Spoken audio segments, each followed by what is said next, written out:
Barka da zuwa AMD TV Hausa, tasha da ke kawo muku labaran Kannywood na gida da na waje.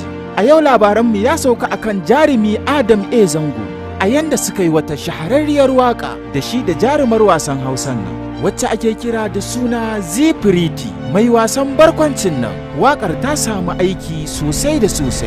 Waƙar ta samu kulawa a wajen takenta, sannan ta samu karbuwa ga masu sauraro. Ku danna subscribe kana kula tsakararrawa domin samun sababbin shirye-shiryenmu daga tashar nan mai ƙayatar da ku da kuma kawo muku zafafan labarai. AMD TV Hausa ta kuci.